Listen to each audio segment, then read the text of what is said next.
semua realitas itu ilusi kecuali sakit, katanya gitu. Iki kepeksa ibadah iku luwih apik daripada tidak sama sekali. Atau Tuhan itu zat yang layak disembah. Layak disembah. Kenapa layak disembah?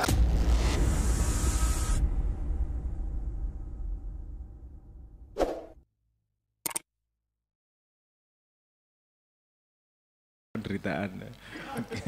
Ya, bismillahirrahmanirrahim. Assalamualaikum warahmatullahi wabarakatuh.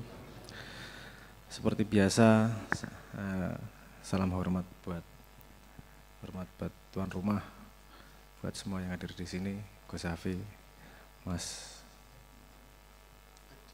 Adi, semua. Seperti biasa, saya bingung mau ngomong apa. Itu kebiasaannya memang seperti itu. Ayo arep bahas apa wele kan biasanya. Terus tapi judulnya insensitif, katanya dari lagu Leto. Aku ya dijaluk izin deh, jane njaluk royalti aku. Enak ae. Insensitif neng di apa sebenarnya di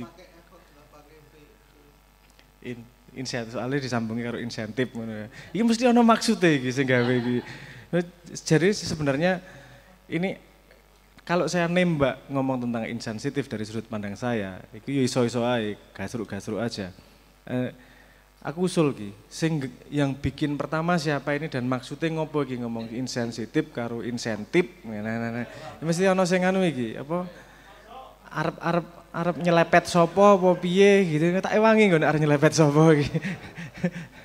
Gimana? Apa oke enggak kira-kira? Sing duwe ide pertama iki. Apa jangan lempar batu sembunyi tangan ini. Insensitif jelas ke. Oh. Nah, ngono lah, penderitaan ki dibagi ngono lho. Apa insensitif ya? Insensitif. Apa yang mau digali dengan kesensitivitasan atau insentifan? Moga-moga. Ya, assalamualaikum warahmatullahi wabarakatuh. Ini untuk terkait tema insensitif. Sebenarnya ya itu pertama terngiang-ngiang oleh lagunya Mas Abram, kok jumbul kemeneh lagu mbiyen iki. Mesti siaran lagi buat akustik itu loh Mas. Ya. Nah, terus mengingatkan kembali kok insensitif itu kan sebenarnya artinya yang betul salah nggak peka ya Mas ya, ketidakpekaan. Nah ini kok dilalah saya gabungkan dengan insentif karena terkadang orang itu misalnya kalau mau di pekerjaan gitu aja misalnya, di pekerjaan itu kan biasanya orang kalau baru mendapatkan insentif baru ada tambahan untuk semangat bekerja. Nah untuk itu kalau dalam pekerjaan, kalau misalnya kita dalam kehidupan sehari-hari, kalau misalnya kita sebagai hambanya Gusti Allah, misalnya kita bekerja sebagai manusia pada hakikatnya lah istilahnya, kita tuh dalam nyambut gawe iki wis entuk insentif akeh, tapi kok ra peka-peka, gitu ngoten Mas. Intinya ngoten mawon nggih Mas.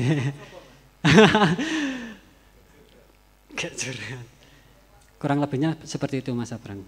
Ngoten mawon nggih, matur suwun. Oke. Kira sensitif ya. Oh sensitif, on kopi teh lengkap, sensitif tuan rumah. Oke. Berarti apa namanya? Mungkin saya nggak tahu tontonan yang mana yang ditonton ya. Tapi aku malah lali. Kapan ya nyanyi sensitif ya? Mangke. Koyo radio. Oke. Sebenarnya waktu itu ketika saya menulis lagu insensitif, itu karena saya melihat ini adalah garis fundamental yang bisa kita eksplorasi dalam kehidupan manusia. Ada kalimat yang mengatakan gini. Ini bukan benar salah ya, ada kalimat yang mengatakan gini yang ini menurut saya sangat menarik. Semua realitas itu ilusi kecuali sakit, katanya gitu. Gerasa prengas itu sakit hati, sakit tenanan nih, dikaplok bukan ilusi gue. Karena tidak ada satu makhluk pun yang bisa menghindar dari rasa sakit. Jadi itu yang tidak, realitas yang tidak pernah diperdebatkan oleh manusia semuka bumi.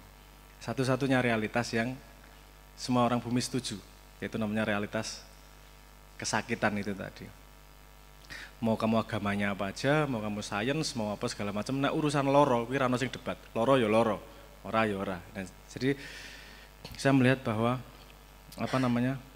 ini menarik untuk dieksplorasi. Kemudian ketika kita mengeksplorasi kata sakit, ini kan tidak sederhana kemudian.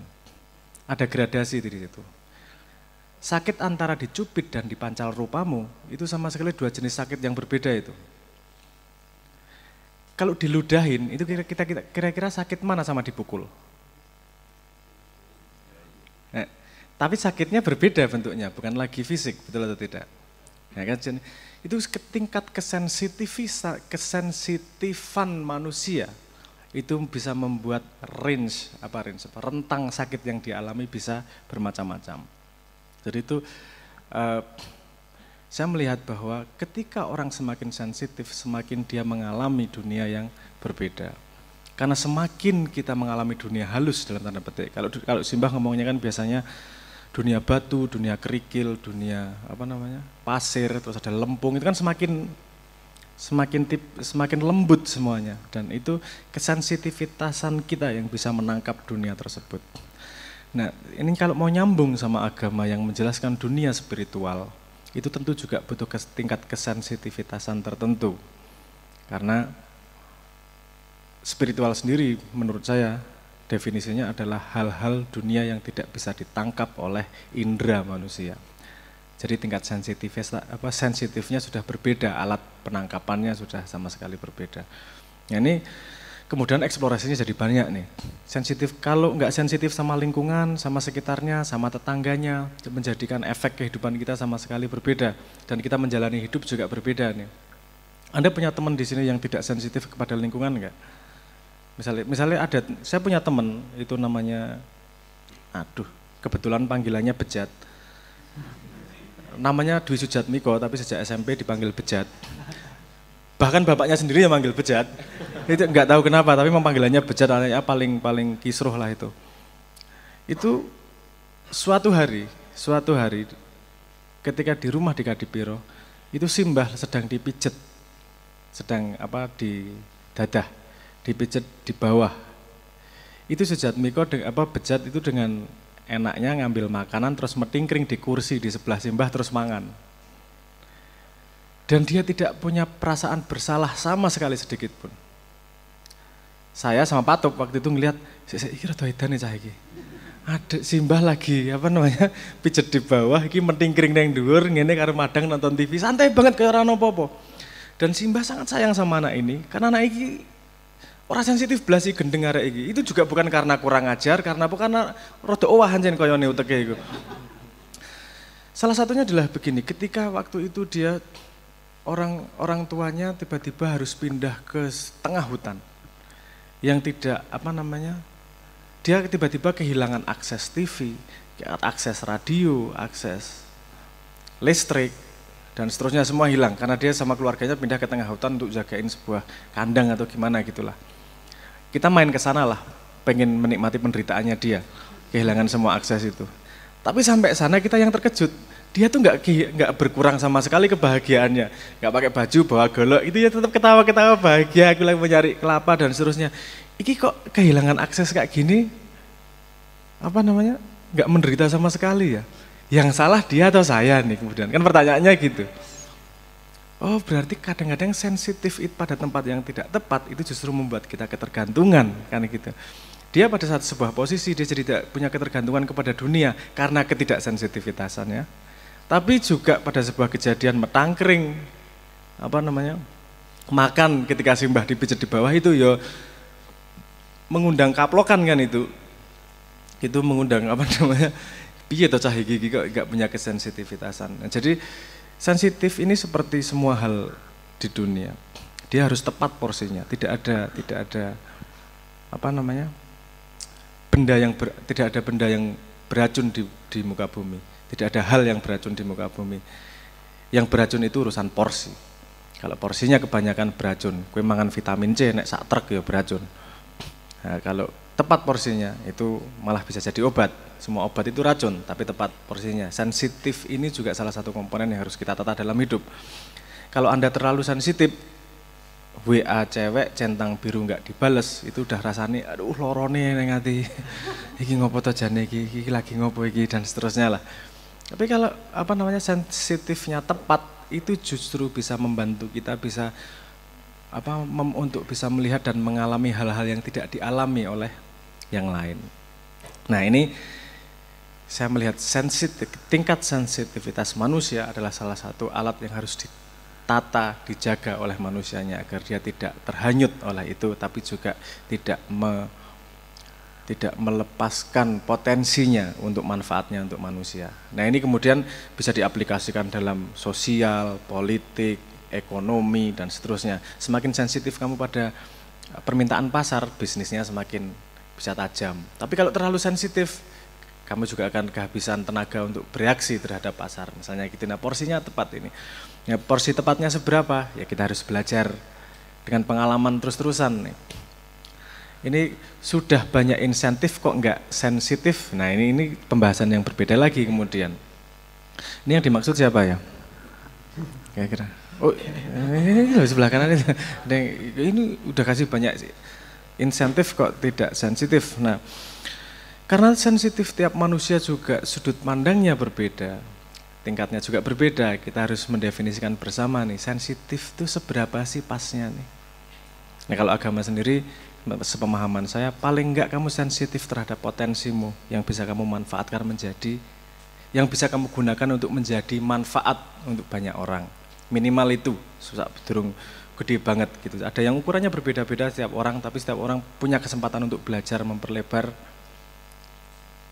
modalnya dengan sensitifnya untuk bisa bermanfaat keluar. Mungkin itu awalan bagaimana saya nge-layout insensitif pada sebuah lagu. Lagunya aku malah lali lirik sih, tapi intinya nek rasalah kuwi basa Inggris ya, kuwi suwe ngomong basa Inggris ya.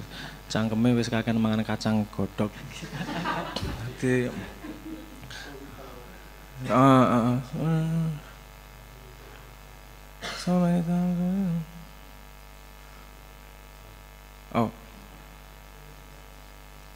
begitu banyak, salah satu aku kelingan refnya, segitu banyak keputusan yang harus diambil, tapi segitu pendek waktu untuk bisa mengambilnya. Apakah kita tidak cukup sensitif untuk bisa menentukan mana yang paling penting untuk diputuskan? Jadi kalau misalnya rakyat sedang lapar karena corona, terus kemudian dia memutuskan untuk pasang baliho, kepak sayap kebangsaan, berguna untuk bekerja untuk Indonesia, bekerja taek kuwi do ngelih kabeh duitmu tok nggo baliho gedene sakono. Itu menunjukkan pada keputusan pada waktu yang pendek seperti ini, kok keputusanmu itu sih. Berarti kita tahu yang penting buat dia apa, yang bagi dia mukanya lebih sensitif daripada perut rakyat yang katanya dia perjuangkan. Itu salah satu contoh. Kui paling akeh ngundang tepuk tangan ki nek wis ngece wong ngene iki. Tapi paham maksud saya ya. Kalau seperti itu tidak perlu kita menghujat orangnya, cukup tahu dan dicatat. Pada semua orang yang melakukan kesalahan kepadamu, tolong maafkan. Tapi jangan lupakan namanya. Matur nuwun. Iya, terima kasih untuk Mas Sabrang. Itu pertanyaan sekali lagi untuk beliau. Bahkan kalau tidak salah nyuwun sewu di Mocopat sudah panjenengan sampaikan bahwa lagu itu diinspirasi terhadap perilaku anggota DPR atau ngaten nggih. Nggih, matur nuwun dumateng Mas Sabrang. Selanjutnya sebelum nanti berlanjut saya selanjutnya Gus Hafi, kami mohon untuk menyampaikan beliau ini pengasuh di Pondok Pesantren Watu Congol dan salah satu tokoh muda di Magelang yang insya Allah nanti keilmuan beliau akan sangat berguna bagi kita semua, dan karena latar belakang beliau dari pondok, nggih, nyuwun ayat-ayat insensitif niku contohnya. Monggo Gus.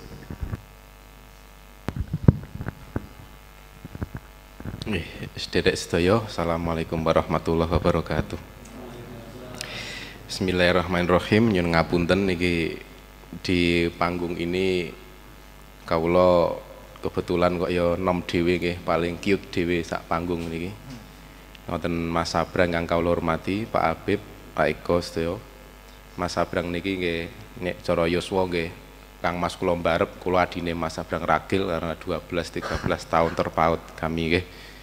Jadi ting mriki kula mboten kumawantun, enggak mau banyak ngomong niki. Saya di sini tamu pertama kali kawula diundang kalian Mas Dian untuk ndereke jenengan sedaya berkaitan dengan tema insensitif termasuk insentif niku. Alhamdulillah sejak tadi pagi saya sudah sensitif dengan Mas Dian, jadi saya WA Mas Dian pokoknya rasah ngamplopi kula legone pol. Kula ya ngerti iki kekhawatiran beliau, mungkin karena ngertos kula iki rono rene mesti ana sing ngamplopi, terus pokoke rasah ngamplopi kula. Wah, langsung happy. Gus, nek ra ngamplopi lak yo insensitif, Gus. Nah, iya. Dadi keblinger karo judule berarti iki. Ning aku wis dipanjer rokok loro Mas, dadi ya. Iki sak rokok 5 menit wae. Nggih, karena saya masih muda, dados sak mangke kalau kata-kata saya ada yang kurang berkenan dhateng panjenengan, sungguh kula nggih nyuwun agung pangapunten estu. Berkaitan kalian insensitif niku bahwa sak pemanggih kula bahwa sensitif manusia itu insya Allah itu berawal dari bagaimana atau di mana dia itu dilahirkan, bagaimana dia itu merespon terhadap lingkungan sekitarnya. Termasuk nggih niki saya memang nyun ngapunten agak jarang nggih istilahnya berkumpul dengan banyak sekali atau audien yang heterogen, istilahnya heterogen termasuk beda gen, termasuk beda kelamin ngoten niku ya. Ini yang campur aduk di sini insya Allah baru niki. Kalau cuma sekedar di panggung bertemu dengan banyak orang itu pernah kula ndereke bapake Mas Sabrang. Ketika di Mundilan juga pernah, tapi saya nggak ngomong dan alhamdulillah nggak ngomong. Begitu juga dengan kita, coba kita ningali untuk masalah sensitivity bahwa kita memiliki latar belakang kita masing-masing. Misalnya kados kula, saya ini dari lahir dari keluarga pesantren. Apa yang saya dengar, apa yang saya lihat itu semua berkaitan dengan agama. Kemudian beda ceritanya dengan Mas Sabrang, ketika Mas Sabrang ke rumah saya bersama Mas Bobi itu cerita bahwa beliau itu dibuang oleh ayahnya ke Kanada dan tadi diulang lagi dibuang meneh karo wong tuane ning Kanada, itu 2 kali buangan. Tentu Mas Sabrang memiliki latar belakang yang amat berbeda dengan saya sehingga bisa menjadi tolak ukur bahwa kita itu memiliki sensitivisme yang berbeda, memiliki tradisi atau adat sensitif yang berbeda. Dalam buangannya Mas Sabrang, buangan ngapunten iki bahasane napa liyane buangan, delete napa? Di Kanada dengan adat di sana, sementara saya dengan adat yang selalu di sini. Kemudian kita melihat bahwa termasuk urusan agama, agama. Ada dari kita yang memiliki akses terhadap agama itu 24 jam. Kados kula, saya itu lahir di keluarga pesantren yang isinya ya urusannya dengan agama 24 jam. Sehingga saya itu kalau diibaratkan apa batu, meski saya nggak bergerak pun, meski saya itu tidak mencari ilmu pun, saya pasti akan paham agama. Gitulah konsepnya. Sementara ada dari kita itu yang terlahir di lingkungan yang antara jauh dari agama atau jauh dari lingkungan pendidikan. Sehingga kita akan insensitif atau sensitif terhadap sesuatu itu berbeda secara adat. Misalnya gini, ada adat itu di satu daerah niku kalau ada tamu mesti sembelih kentok. Katakanlah ngoten nggih. Ada suatu kampung, katakanlah itu kalau ada tamu, entah itu agung atau tidak, tradisinya adalah sembelih ke entok gawe ke rica-rica. Lah orang yang tumbuh di adat seperti ini, ketika dia melihat orang lain dengan adat, kalau ada tamu ternyata kok suguhane ming banyu putih, maka orang yang di adat nyembelih entok itu akan mengatakan iki insensitif iki. Wis wedang kok ming banyu putih larano rasane gitu. Maka akan terjadi seperti itu. Dan itu juga terjadi di dunia pesantren juga seperti itu. Jenengan misalnya kalau nyun sewu, kalau ada dari jenengan yang punya background suka lihat YouTube yang urusannya ke pesantren, mungkin jenengan bisa lihat banyak kiai-kiai atau ulama-ulama itu memiliki gaya yang berbeda-beda. Gus Miftah dengan cara seperti itu, Gus Muafe, Gus Ba dan sebagainya. Ada kiai yang nggak suka tamu, tamu ki nggak berkah kok marah seneng karo tamu. Ada kiai malah seneng ngopeni tamu sehingga buat rumah itu besar supaya apa bisa nampung tamu banyak. Ini tamune oke, amplope aja mikir ngono payah nih. Tapi paham nggih maksud kula nggih bahwa kita itu memiliki latar belakang yang berbeda membuat kita itu sensitif terhadap sesuatu itu secara berbeda-beda. Termasuk juga urusan agama. Jadi nyun sewu kita itu kan nggak bisa lepas dari agama karena kita itu dibuat memiliki tujuan. Kita itu terlahir di dunia kan nyun sewu memiliki tujuan, dan tadi Mas Abrang juga menjelaskan bahwa pokoknya dadi menungso ki duwe tujuan. Di dalam sebuah kitab kok dadi lali. Kalau nggak salah itu Minahus Saniyah. Itu dikatakan tafakur sa'atan khairun min ibadah sanatan. Berpikir sejenak itu lebih baik daripada ibadah 100 tahun. Mikir luwih penting daripada ngibadah. Berarti ora usah ngibadah mending Kenapa? Tapi ternyata di dalam agama niku berpikir juga termasuk ibadah. Nyatanya di dalam agama kita juga disuruh untuk mencari ilmu. Ketika kita nyun sewu, kita memiliki akses dalam pendidikan beda-beda. Seorang yang seperti saya mungkin dengar agama itu bosen. Dan saya memiliki keluarga yang memiliki tradisi agama modele seperti ini. Ada orang lain memiliki agama modele seperti ini. Sementara ada jenengan yang terlahir di keluarga yang mungkin sama sekali nggak gagas agama. Wonten nggih. Wonten. Wonge teko. Neng buri. Ngoten niku, ada orang yang nggak memiliki akses terhadap agama karena orang tuanya seperti itu. Kenapa kita menyalahkan orang tua? Nyun sewu. Karena pengalaman kula itu kadang orang itu gemati atau perhatian terhadap agamanya itu tergantung orang tua. Misalnya ngeten, Anda sholat, Anda tidak sholat. Anda tidak sholat ditanya, kenapa Anda tidak sholat? Jawabannya malah simpel. Lah orang tua saya nggak sholat juga hidup kok. Gimana? Wong ki ra sholat tetap urip mboten? Tetap urip. Orang tua saya sholat nggak hidup. Akhirnya yang jadi tolak ukur adalah orang tua, karena anak itu pertama memiliki thinking, memiliki mindset bahwa orang tua itu sudah hidup lebih lama dari saya, lebih pengalaman. Nyatane sing luwih pengalaman ini ra sholat gue kok. Napa aku dadak sholat? Berawal dari niku nggih. Sehingga kita itu mencari jati diri kita itu di titik yang berbeda-beda. Ada orang yang mencari jati diri di awal langkah itu katalah di pinggir laut. Ada yang awal langkah itu sudah di tengah kota. Untuk mendaki sebuah gunung, ada yang mengalih langkah di pinggir laut karena dia harus mentas dulu dari laut. Ibaratnya kaya katalah nggih nyun sewu, saya mengibarat ngeten karena sepengetahuan kula saja. Wong sing blas wong tuane ra pernah gagas agama atau bahkan agamamu terserah kowe. Itu seperti orang yang mentas dari laut. Jadi dia mencari jati diri berawal melangkah kaki pertama itu dari pantai. Sementara saya yang katakanlah lahir seperti ini, itu saya seperti mengawali dari tengah kota. Nek cara bahasane napa? Bahasane di Jogja itu seperti KM 0 ngoten guys, nonggon ngarep BI ngoten niku. Jadi saya lebih dulu dari yang di pantai ini. Lah karena aksesnya berbeda, akhirnya inputnya berbeda, outputnya juga berbeda. Inputnya berbeda, outputnya juga berbeda. Akhirnya menginterpretasi atau memahami agama juga berbeda-beda. Walaupun saya itu nyun sewu, saya tuh sebenarnya seneng. Saya lebih seneng kumpul dengan orang yang nyun sewu. Bahasanya nopo nggih? Cah dalan ngoten nggih. Cah dalan itu maksudnya pripun to jane cah dalan nggih? Makna cah dalan ki seneng ning dalan. Berarti pedagang kaki lima ya cah dalan. Berarti apa nggih? Nggih katakanlah orang-orang yang ekspresif nggih. Mereka amat suka mengekspresikan dirinya. Kalau aku nek stres ngene. Aku nek ra seneng karo ki ya wis minggat. Ekspresif lah bahasanya seperti itu, cah dalan. Kenapa? Karena saya ingin tahu bahwa mereka itu benar-benar dari dasar. Mereka itu bahkan tidak tahu akses mana yang harus saya tempuh.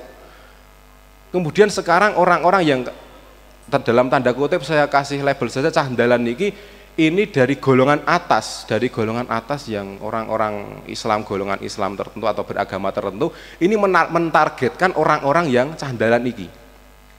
Mereka dianggap masih nol dalam pengetahuan agama sehingga ini layak untuk menjadi victim, untuk korban doktrinisasi ala saya. Lah, dari situ maka pantas kalau sekarang itu banyak nyun sewu orang-orang yang melangkah nggak tahu akses kemana ini, mereka bisa terdoktrin seperti apa, bom bunuh diri dan sebagainya, ngoten nggih. Bom bunuh diri sampai kok ya iso-isoe anak bojone kok digawa apa jenenge meledakan diri, di bom bunuh diri, kemudian karena apa? Hanya karena iming-iming kalau dia setelah meninggal nanti dijemput oleh bidadari 70 bidadari. Ayo nek 70 kuwi ayu kabeh, nek ternyata elek jajal. Untune ilang, untune mung kari telu apa ya seneng. Ternyata wah dijemput bidadari, ya bener bidadari, ning jerawate 40. Untune kari telu. Terus piye ngoten iki? Yang penting supaya dia itu senang. Lah maka dari itu pencarian kita terhadap agama itu bagaimana? Apa hubungan agama dengan sensitivis kita? Saat ini dari tadi saya ngobrol dengan Mas Abrang tentang peran agama dalam pembentukan karakter kita. Pembentukan karakter kita. Bagaimana orang yang takut terhadap adanya higher power atau Tuhan ngoten nggih. Orang yang mempercayai Tuhan itu dia itu di saat tertentu mereka memiliki emergency brake atau rem darurat. Dalam arti apa? Aku ki yo nakal ning aku ora oleh nakale kok ngene iki. Wonten mboten ngoten nggih? Ada fase seperti itu nggih.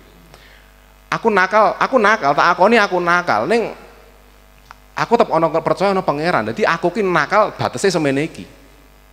Bara ibadah kalau kasar ngomong, yo aku ngentu lonte-lonte, yo ngentu, neng batas kuwi pokoke 100 bar 100 wis, wah itu tetep hebat tenan.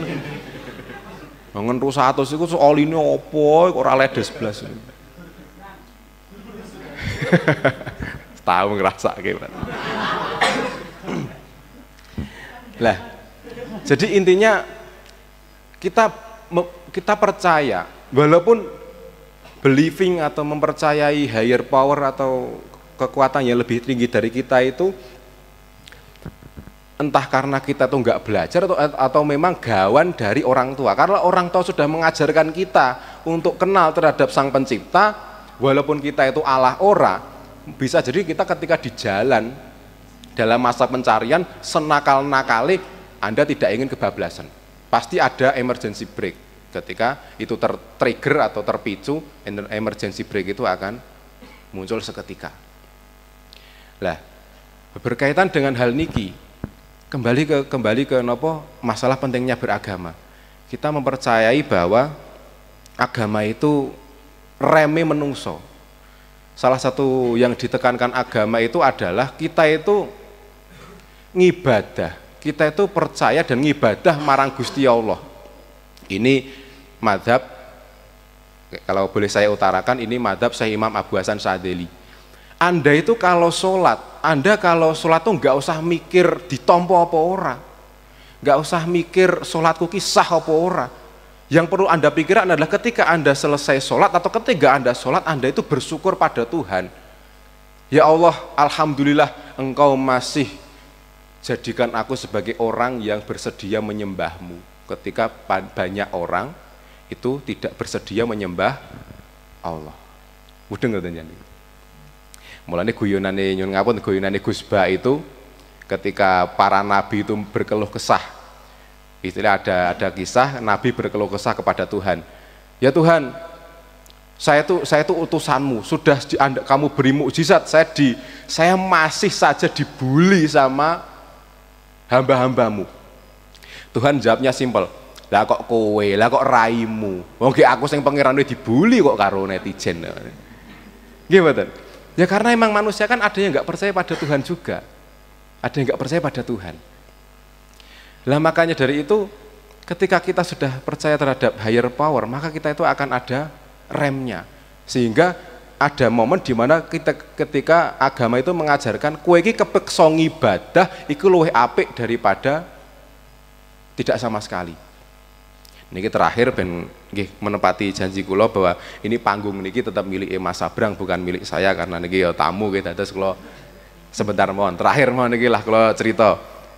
Kisah niki fiktif tapi sekedar jadi pembelajaran kita mohon nggih. Kisah ini adalah tentang, katakanlah ada dua orang yang satu dia percaya pada Tuhan, yang satu dia tidak percaya pada adanya Tuhan. Kedua orang ini memiliki orang tua.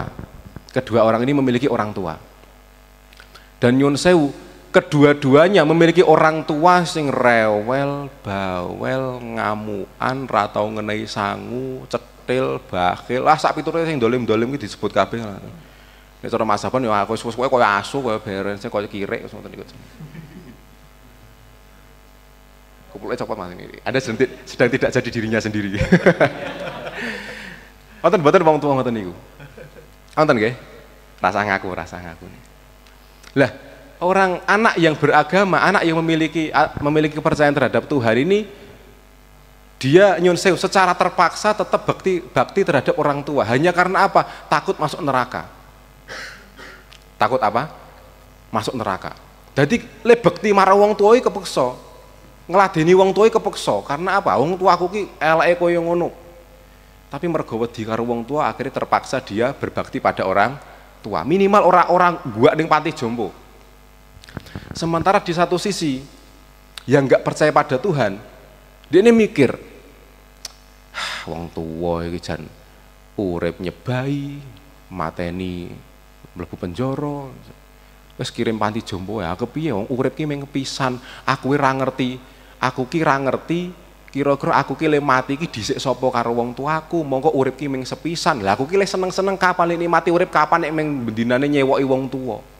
Wis kirim panti jompo wae urip mung sepisan, bar kuwi aku dadi batang kok. Akhirnya nyun sewu niki saya enggak menghakimi semua yang ateis ya, karena istilah yang ateis pun juga pasti banyak yang bermoral. Akhirnya kirim ke panti jompo. Jadi pesan moral di sini adalah yang beragama meski terpaksa dia berusaha menjadi manusia sebaik-baiknya karena takut terhadap higher power yang mana oleh orang yang gak percaya adanya Tuhan itu dimuskilkan. Neraka ki ra ono, pangeran ki ra ono.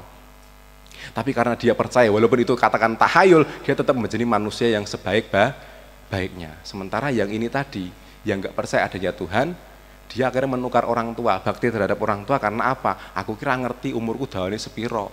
Walaupun aku ateis, aku tetap ngerti bahwa aku tuh bisa mati kapan saja. Sehingga kalau hidupku dihabiskan hanya untuk merawat orang tuaku ini, lah wis entek no. Bari aku mbatang game over. Paham mboten niki? Maka dari itu nggih nikilah bahwa pentingnya kita itu dalam hal beragama. Ya walaupun terakhir niki untuk visi saya nggih, katakanlah karena saya anak pesantren nggih. Salah satu visi dari para pendakwa itu sebenarnya adalah membimbing umat untuk sujud kepada Tuhannya, membimbing hamba-hamba Tuhan untuk kembali sujud pada Tuhannya. Karena kita itu di masyarakat umum itu term yang digunakan adalah ngopo kue sholat nek ijeh maksiat, apa gunane sholat nek ijeh napa maksiat. Lah ngoten nggih, apa gunane sholat nek ijeh maksiat? Justru salah. Justru karena kamu itu masih bermaksiat, ya kamu semakin wajib untuk sholat. Ditarik kembali oleh Islam itu apa? Bahwa Allah itu zat atau Tuhan itu zat yang layak disembah. Layak disembah. Kenapa layak disembah? Karena Dia yang menciptakan segalanya. Tuhan yang menciptakan segalanya. Mbok disembah karo lonte, mbok disembah karo pembunuh bayaran, mbok disembah karo tukang judi, mbok disembah karo apa meneh? pelakor, pantas mboten? Ya tetap pantas karena dia Tuhan kok. Ada seorang pembunuh atau ada seorang apa jenenge germo salat dunekke. Aku iki napa salat kowe germo? Salatmu ki ora ditampa, salatmu ki ora ana gunane. Lho. Sing siji sing sak napa salat iki kowe apa raimu apa Gusti Allah? Wong aku ki nyembah ki mergo pangeranku ki pantes apa disembah. Duh malah masalah dosaku ki pribadiku karo pangeran. Ning pangeran kan tetep pantes disembah. Jadi ora ana alasan terus aku ki akeh dosane terus nyatem ra nyembah. Aku ki elek ra nyembah. Wong kuwi pangeran kok disembah sapa wae luwes. Iya mboten?